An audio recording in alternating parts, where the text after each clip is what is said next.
الحمد لله نحمده ونستعينه ونستغفره ونستهديه ونعوذ بالله من شرور أنفسنا ومن سيئات أعمالنا إنه من يهده الله فهو المهتدي ومن يضلل فلن تجد له وليا مرشدا وأشهد أن لا إله إلا الله وحده لا شريك له وأشهد أن محمدا عبده ورسوله وصفيه من خلقه وحبيبه أشهد أنه قد بلغ الرسالة وأدى الأمانة ونصح الأمة ومحى الغمة وجاهد في الله حق الجهاد حتى أتاه اليقين فصلاة وسلاما على عبدك ونبيك محمد وعلى آله وصحبه وسلم تسليما كثيرا.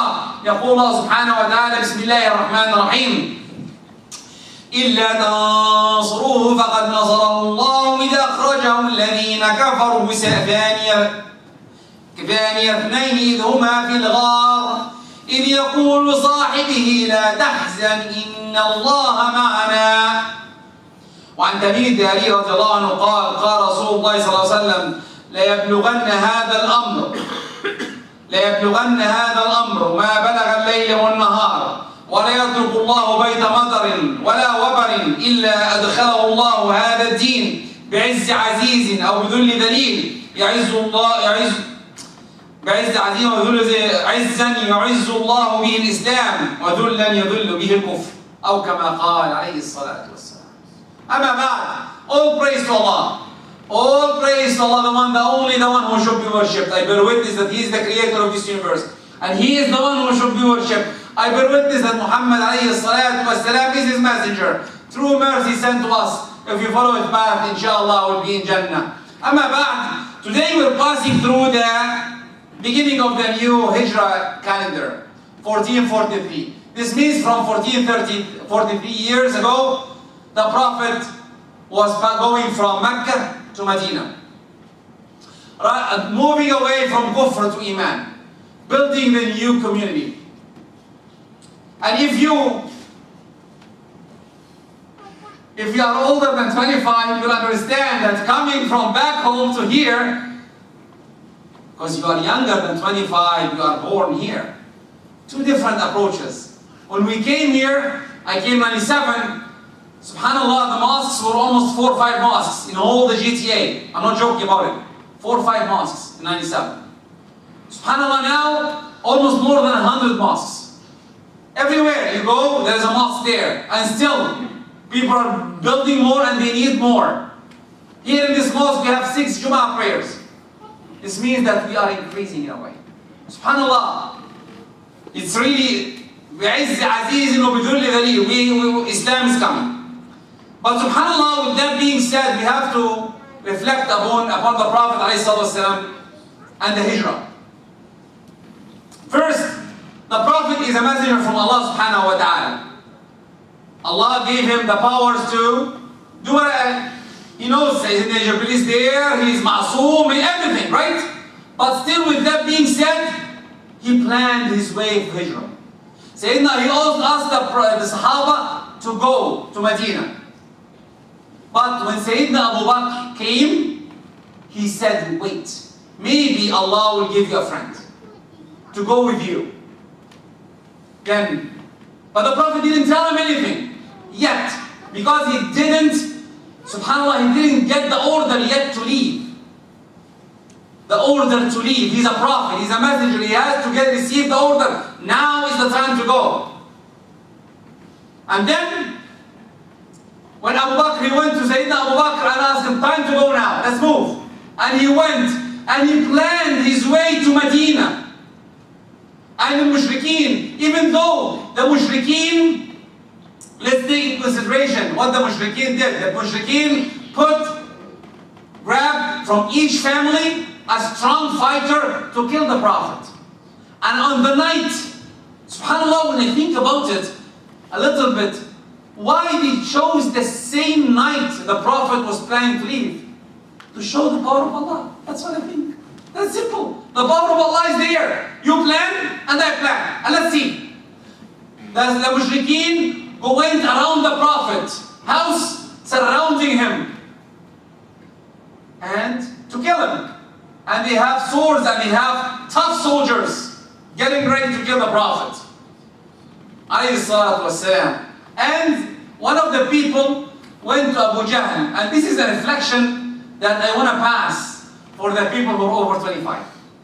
Because I love the people of 25, because I'm one of them. Abu Jahl, he's the fellow of this ummah, he's the tyrant of this ummah. When he was told, you know Muhammad is there, let's go in, break the door, and kill him. Simple, right? We want to kill Muhammad, oh, open the door, kill him, done. What did Abu Jahl say? Abu Jahl, the tyrant of this ummah, what he said? He said, you want the Arabs to say that I have scared the women inside? I have scared the people inside the house? We will wait until Muhammad comes out. Doesn't sound familiar what we have him back home. When the army comes to get someone, they terrorize everything in the house. And they break everything in the house. I'm talking about Pharaoh. I'm not talking about Pharaoh of his ummah, Abu Jahl. But he has morals. He has morals still. Not to terrorize the people inside the houses. The Prophet got the command to go. And Allah told him, now it's time. And he started reading Surah Yasin. And he got the sand from the ground and put it on the head of each of the soldiers. They couldn't see him. وَجَعَلْنَا مِنْ بَيْنِ أَيْدِيهِمْ سَدًّا وَمِنْ خَلْفِهِمْ سَدًّا فَأَغْشَيْنَاهُمْ فَهُمْ لَا يُبْصِرُونَ. They cannot see you anymore. And he left. And he left. And Fajr, usually the Prophet goes at Fajr prayer. Fajr came, the Prophet didn't come out. Where is Muhammad? He's not there. What did he leave? Who did he leave in his behalf? Now comes another reflection. Sayyidina Ali. The Prophet told Sayyidina Ali, and he was that time almost 16 years. 16 years old. That's why I don't like kids. When someone tells me we have kids, I'm sorry. We have men. We have leaders. Sayyidina Ali was less than 16 years. He stood, he slept. When he was asked, oh Ali, were you scared on that night? What did he say? He said, this is the only night I slept perfectly. Why? Because the Prophet told him, tomorrow distribute the money to the people. He slept because the Prophet promised him that there is a tomorrow for him. Any one of us can guarantee there is tomorrow for us? No. You sleep and you may not wake up. But Sayyidina Ali had the promise he would wake up tomorrow. Subhanallah. And he slept clearly. Even though the mushrikeen was outside to kill him. And when they went in, they found him. Where's Muhammad? They start searching everywhere. Then the Prophet planned his way to Medina. Then what happened? Subhanallah. The Prophet has the assurance that he will go and he will win. Suraqa came behind him. Imagine now, the Prophet ran with people running after him trying to kill him. And Suraqa was a soldier, was a knight. If you know his story, he was a knight. He doesn't follow on his horse. And he ran after the Prophet. He knew there is someone told him that we saw 2 people, 3 people are going towards Medina. It sounds like Muhammad ﷺ, and he started preparing himself and he ran because he needs the money.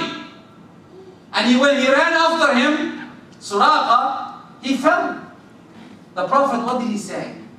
Allahumma kfinihi bima shi'ta wa kayfa shi'ta. Allahumma kfinihi bima shi'ta wa kayfa shi'ta. And Suraqa fell immediately from his horse. I said, what? Come up again. Time. Run again.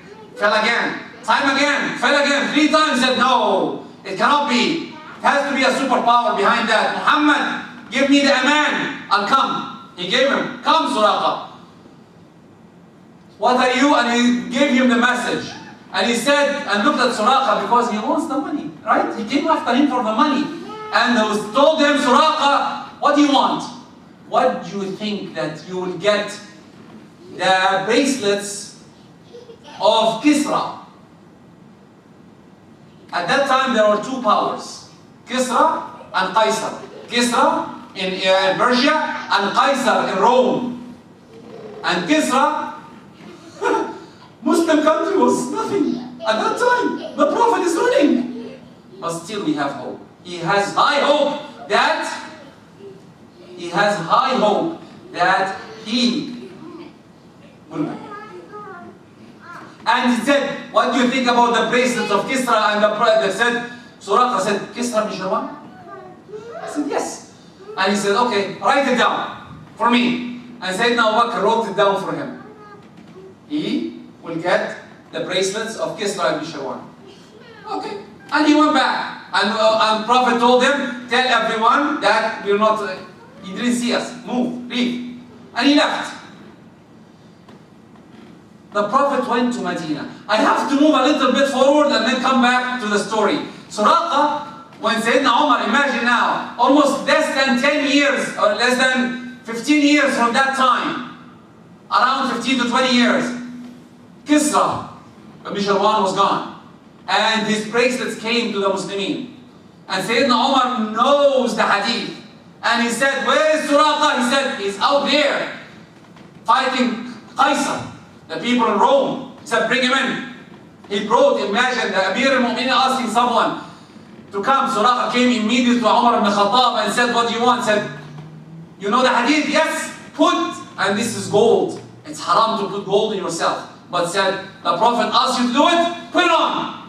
And he put it on and he went to Medina and he narrated the hadith. The Prophet promised me the bracelets of Kisra, they are there. And he took them off after that. This is the promise. The Prophet, Islam gives you hope. Hijrah. Let's move back to the people who came over 25 here. When we came here, we were looking for hope. We were looking to build a new community. We were building to build a Muslim. We were looking forward to build for this youth, a new Muslim community. That's what we should be planning for. Then, I have to talk about the beginning of the calendar year. Inshallah, this is the second part of the khutbah. أقول قولي هذا وأستغفر لكم فاستغفروه يا فوز المستغفرين. إن الحمد لله نحمده ونستعينه ونستغفره ونستهديه ونعوذ بالله من شرور أنفسنا ومن سيئات أعمالنا. وبعد, the calendar year after Sayyidina Umar, the Muslim Khalifa went very far. There has to be a calendar for us. And subhanAllah, they were thinking, who should you follow? Should you follow the Chinese? Should you follow the Coptic? Should you follow what? And they were searching everywhere for what should we do. And one of the people said, from Ahl Kitab, came to Sayyidina Umar and told him that we have an ayah in the Quran. I read in the Quran, and this ayah is there. If it's there, we'll make it Eid. And Sayyidina Umar, which ayah are you talking about? And he rated the ayah which I narrated before. إِلَّا تَنْصُرُوهُ فَقَدْ نَصَرَهُ اللَّهُ إِذْ أَخْرَجَهُ الَّذِينَ كَفَرُوا ثَانِيَ اثْنَيْنِ. This is the time. And Sayyidina Umar, I know where did it happen, I know what the date it is, and from there the calendar started. The Hijra calendar started, and they were debating, and by the way, this didn't start on Muharram, but they debated which month to start, and they chose the month of Muharram after the Hajj, which is starting after 2 days from now. After the Hajj people leave, we'll start the calendar on that day. This is when they start. That's why, when you ask anyone here, the youth, under 25, what do you know about Hijra month? Can you name some of the Hijra month? I'll be surprised if some of you even know some of them. I'll be surprised if adults over 25 will tell me, not under 25. But really we need to know. This is important. Now comes, is there a specific thing we should do in this Hijrah at the beginning? No. Should we do something? Yes, we should learn what is Hijrah. What happened on that day? What the Prophet did? How the people, when the Meccan people came, the Muslimin from Mecca migrated to Medina, what happened there? This is the best immigration happened. Imagine that the Prophet, we came in Canada, all of us, and no one stood beside us. We just tried, and we tried our best to stand up. It took us some time even to know the mosque. But subhanAllah, the Prophet said, You from Mecca, you from Medina, your brothers. You from Mecca, you from Medina, your brothers. And they were brothers. Even, I read that some of them, they were inheriting from each other, like true brothers. Until it was stopped in Surah Al-Ahzab, stop this thing. Imagine how close they are. And simple, subhanallah. Now, I have to talk about, time is flying with me. Now I have to talk about Al-Ashr min Muharram, the 10th of Muharram. And everyone, when we talk about it, this is the time that Sayyidina Musa was saved from Pharaoh. I know that Sayyidina Hussein was killed on that day too. Even though, but really when we see our brothers, and I saw brothers from Shia, they say that we have to cry and do whatever and hit themselves. This is not in Islam. I'm sorry, this is not in Islam. There is no proof at all that this is happening, and you shouldn't be sharing that. You shouldn't be involved in that. This is a clear point, please. This is against our belief, because now what are you doing? You're harming yourself for something you didn't do. And even if you did, there is a way to penalize yourself. Then we shouldn't do that. Then what should we do? In the 10th of Muharram, is the sunnah that you fast that day. What is the reward of fasting? And they're like, oh, is the reward? To play Fortnite and MBA, you need some reward here. You need to enjoy it, right? The reward is a whole year of hasanat. You remember? In 9th of Hijri, it's 2 years.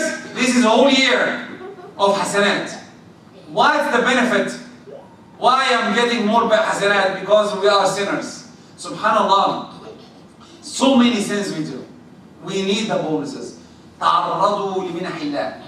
Make sure that you get exposed to Allah's gifts.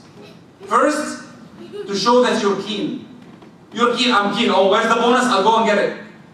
Right? Imagine that your manager likes your space to be clean. Will you clean the space? Most probably yes. I know that. But imagine that Allah is asking you, do it. Is the mandatory? No. Is the fard? No. Is the sunnah. If you want to do it, do it. When it will be, it should be in the 18th, 19th, and 20th of August. We'll tell inshallah next week, inshallah, we'll know better, inshallah, when the Hijra calendar change. Inshallah. Now comes two things I want to talk about.